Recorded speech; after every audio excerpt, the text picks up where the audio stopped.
Good evening and welcome to the news. Making the headlines tonight, state government intensifies fight against illegal revenue collection. Today is World Kindness Day. Senate adjourns plenary for lack of quorum, and on the foreign scene, 3 people killed in attack on UN contractor in Mali. My name is Chidimma Orangwa, and now the detail of the news. The Speaker of Anambra State House of Assembly, Barrister Rita Madago, has debunked the news that she has been impeached by the House. Speaking to journalists in her office on Tuesday, November 13, 2018, Barrister Madago revealed that the purported impeachment did not follow due process as she was not served the notice of impeachment. According to her, those who perpetrated the purported impeachment did not meet the third majority of the House as required by the Constitution. She maintained that Anambra State House of Assembly has 30 lawmakers after 15 members of the House did not endorse the purported impeachment. She concluded by saying that she is still the Speaker, Anambra State House of Assembly. It will be recalled that the controversial motion for impeachment was moved on the floor by some members of the state's legislature. State government has intensified enforcement on the ban on illegal revenue collection in markets and other places across the state. A statement signed by the Commissioner for Information and Public Enlightenment, Mr. Sidon Adenoba, regretted that despite several measures and programs to make life better for people of the state, a number of criminally minded persons and groups have continued to devise all manner of methods to extort money from the people, majority of who are the poorest in the society. The statement noted that the unconscionable practice takes place mostly in markets, streets, and roads, leading them to where the criminals collect levies unknown to government, including what they call grand tolls, container tolls, and wheelbarrow tolls. And through these illegal tolls, importers, distributors, and retailers are forced to pay huge amounts of money, and buyers of their products are compelled to part with various sums to cart them from one place to another, even when the goods are not transported in carts, leading some people to seek to do business outside the state. It noted that the extortionists often claim that the tolls are obtained on behalf of the Anambra State government, stressing that these tolls are not only illegally, but also unconscionable.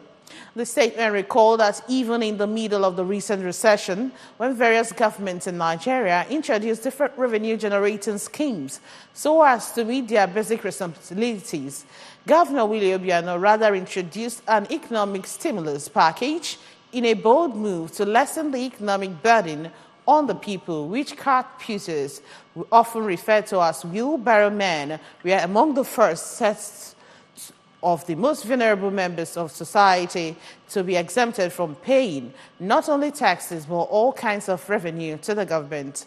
He stated that it is heartless for any group of people in the market or anywhere for that matter, to harass helpless citizens going about their legitimate business for payment of so-called government tolls, emphasizing that wheelbarrow tolls, pitchers tolls, petty trader tolls, obstacle tolls, land tolls, container tolls, and barrow tolls remained abolished by the government of the state.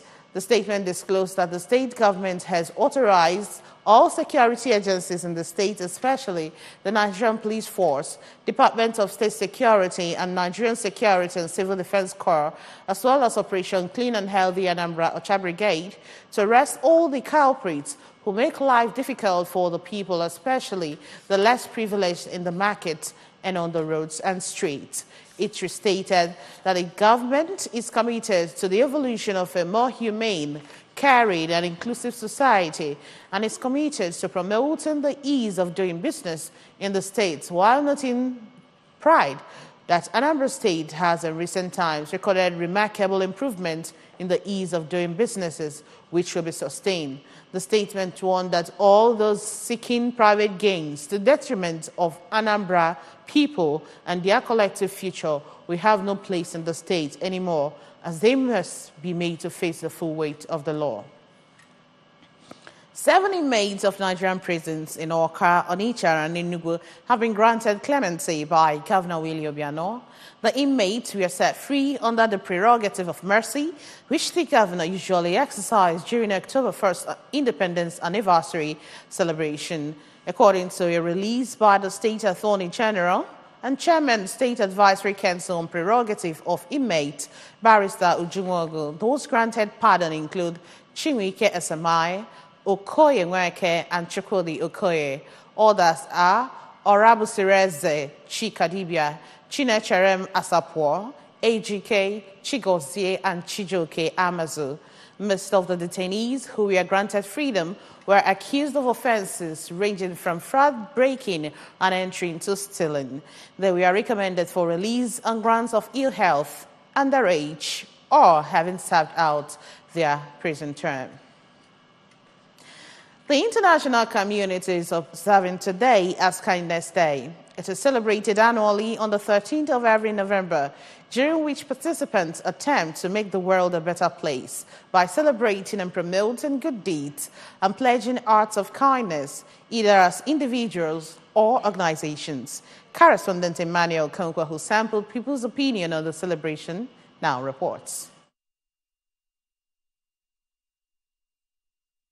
Kindness is expressed through goodness and charitable behavior, mild disposition, pleasantries, tenderness and concern for others. It is known as a virtue and recognized as a value in many cultures and religion. World Kindness Day was first launched in 1998 by the World Kindness Movement, an organization formed during the 1997 Tokyo Conference of like-minded kindness organizations from around the world. Recently, there exists over 28 nations involved in the World Kindness Movement, which is not affiliated with any religion or political movement, with the sole aim of creating a world of kindness by inspiring individuals and nations towards greater kindness. Speaking on the importance of the event, a pastor with the National Holy Ghost Church of Christ, Ajale in Orumba North local government area, Onyeka Michael, said that the event is worth celebrating as it is in line with God's injunction, which recommends kindness as one of the criteria for inheriting his kingdom. Obaruru na ncheta na World International Day of Kindness. Obaruru because now okporo Christ toro ke wenyere ndị mmadụ and ihe aso n'otu okporo nke ga-ebuga mmadụ enigwe nke a na-agba ọsọ ya. Without this kindness, I don't think anyone can inherit heaven. Okay. On our part, an educationist, Ms. Joy Chukwudolue, who described kindness as an act of showing care and giving a helping hand to others, opined that people should make kindness a habit in order to enthrone a better society. There is this song by Dolly Parton. It says, if you have an opportunity to shine your light for everyone to see, you can do that. It doesn't cost you much. Because God that put you in such position knows why he did it, for you to help others. All fingers are not equal. A woman activist, Lady Mary Enukeme, encouraged people not to mind the beneficiaries' attitude when helping, reminding them that God will reward them in due course. For an administrator and food scientist, Prince Mbanefo Oranye, kindness rarely exists in today's society, as people and even churches are no longer interested in humanitarian services, but only after selfish and material gains, listing love and empathy as motivators to kindness. We should put more emphasis on what the Good Samaritan did when he saw somebody lying by the roadside. When he saw somebody lying on the roadside, what did he do? He kept on trying to put the person on his own shoe. That is an empath, that is not sympathy. But the clergy came and left, all those people. So when you look at the church today, the church has lost its core congress, or what is called focus. They don't focus on humanitarian job. Their focus now is on material acquisition. As the world celebrates kindness today, let us try as much as we can to be kind to fellow human, no matter how little it might be. In Awka, I am Emmanuel Okonkwo, reporting for ABS News. Core members deployed to the state have been advised to approach their host communities with open mind and utilize their different skills and talents to accelerate development in the areas. Governor Willie Obiano, who gave the advice during the closing ceremony of the 2018 Batch C-Stream 1 orientation course at NYSC Temporary Orientation Camp Umunya in Oyi Council area, said this will enable them leave enduring legacies in the state. Correspondent Ogochukwu Keke, who covered the event, has the report. Addressing the core members, Governor Obiano, represented by the Secretary to the State Government, Professor Solochukwu Loberu, recalled that since inception, NYSC has been a veritable platform for harnessing collective energies, an inherent gift of graduate youth, as well as channel for cementing national unity and development. Governor Obiano charged the core members to utilize their intellect, resourcefulness, and energy during the service year. Listing education, healthcare delivery, legal aid, agricultural extension, environmental protection, and infrastructural development are some of the crucial areas they can render services. The governor expressed the state's readiness to complete the permanent orientation camp at Umawolo and Mbaupu before the end of this year, assuring them of effective security and welfare throughout their services. I encourage you to put in your best, because at the end of your service year, the government and the other stakeholders will acknowledge, honor, and reward those of you that will excel. Speaking to newsmen, the state coordinator NYSC Anambra, Mr. Aremu Kehinde, said that the training and activities were tailored to fine-tune the psyche and physique of graduate youths to adapt to the environment and prepare them for national service, explaining that they have shown exemplary resilience and certified them qualified for deployment for primary assignments and community development. Mr. Kehinde stated that they have exposed them to various training and lectures, advising them to uphold the virtues of discipline and patriotism that have been inculcated in them in the orientation course, and commended Governor Obiano for his support and provisions for the success of the scheme. Umunya has been a wonderful host to the NYC for 26 years, but we don't own the facility. So we are really excited that we are going to our own place, purpose-built for orientation course. On their part, core members, including Mr. Adeyomo Akintayo and Ms. Ugochi Ifeanyi Chukwu, expressed happiness for the ceremony and lauded state government for its relentless efforts towards making their stay in the state worthwhile, and promised to be committed and patriotic in discharging their duties. We are very happy that we're playing the orientation camp today. You know, it has not been easy. 3 weeks, waking up by 4 o'clock, sleeping by 10 o'clock. It has not been easy. The minor ward drills and the match practice as well. It has not been easy. I need to affect my environment. One reason of being here. I really wish to teach. I pray I'm being given a skill because I think that's the primary way I can actually affect my environment. People who graced the occasion include the Commissioner for Youth and Sports, Mr. Bonaventure Enemare, among other government officials. The event featured parade in quick, slow, and reverse order by the core members. From Umunya, in Oyi Council area, I am Ogochukwu Keke reporting for ABS News. Senate adjourns plenary for lack of quorum. Details of these and many more await you after this time out. Please join us again. As a teenage girl, how would you feel to wake up one day to the fact that one of your breasts is decaying? More so, how would you react when you know that your chances of survival is slim because your parents do not have the money for your treatment? This is the case of 17-year-old Amuche Ozuanwu, whose breast cancer has entered a critical stage. All she needs is 1.5 million naira for a diagnosis and subsequent surgery to be alive to go back to school and achieve her dreams. The ABS management is by this announcement appealing to spirited individuals, organizations, and agencies to come to Amuche's aid to give her another chance to live. You can pay into her father's UBA account number, Anthony Uzoanwu Konkwo, 2030-154-647, 2030-154-647.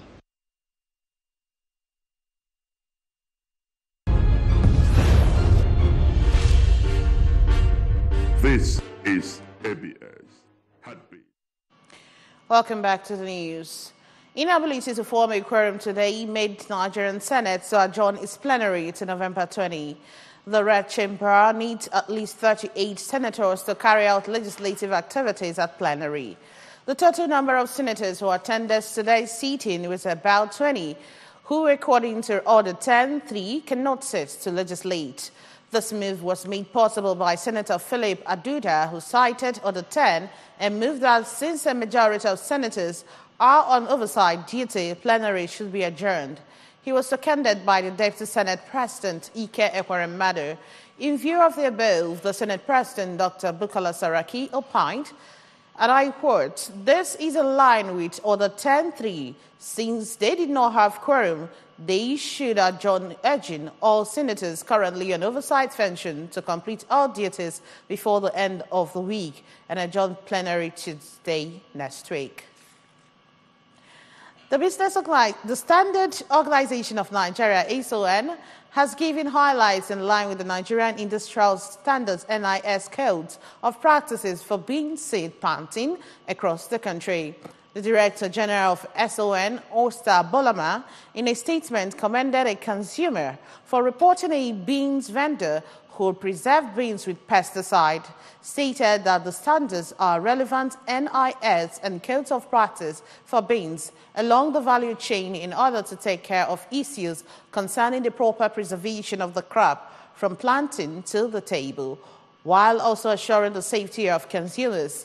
The SON helpsmen urged Nigerians to take greater interest in their welfare by reporting to relevant regulatory and security agencies any suspected unwholesome, substandard, or life-endangering products or practices.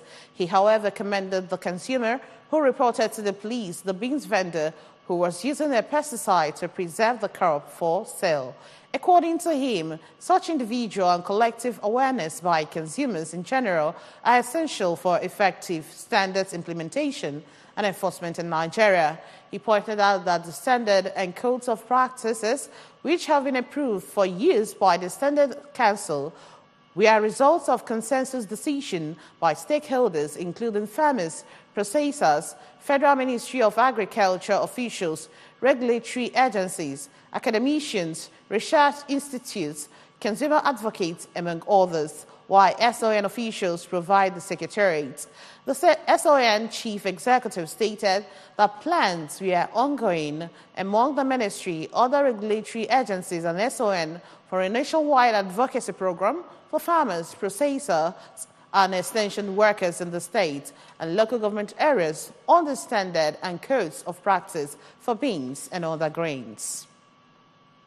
And on the foreign scene, at least 3 million civilians were killed and 4 foreigners working for a UN-contracted mine-clearing operation wounded in a suicide attack in the country's violence-hit north, the Security Ministry and other official sources said.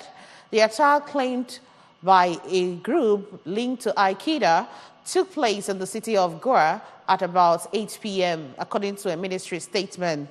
Mali has been struggling to return to stability after Islamist extremists linked to Al-Qaeda jihadists took control of the north in early 2012, promoting a military intervention by France. The extremists were rooted in the France operation in 2013, but large stretches of the landlocked African state remained out of government control. A local official said at least 2 million passersby who lived close to the targeted building had died in the latest attack. The assault was claimed by the groups to support Islam and Muslims, a fusion of 3 million jihadist groups allied with Al-Qaeda. Malian and international security forces have been mobilized following the tragic incident, the Security Ministry said. The attack came as French Defense Minister Florence Parly and German counterpart Ursula von der Leyen met in the capital Bamako on Monday to discuss Mali's troubled peace accord and a planned 5-nation anti-terror force for the Sahel. And on the sporting scene, a respected FIFA referee, Bakri Gassama, has been named as the center referee for the Super Eagles AFCON 2019 qualifier against South Africa in Johannesburg on Saturday. The 39-year-old Gambian, will be assisted by his countrymen Suleiman Sosei and Omar Debor as the first and the second assistant referee, respectively.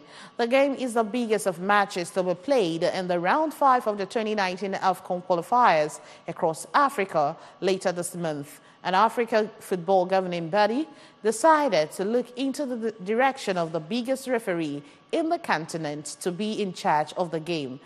Gassaba is not new to the game of this magnitude, as he has officiated several high-profile matches and was among the few African officials who were called upon by the FIFA to handle matches at the 2018 FIFA World Cup in Russia. Before now, Gassama was the arbiter when Nigeria became the first African country to qualify for Brazil 2014 World Cup, courtesy their 2-0 home win over Ethiopia in Calabar.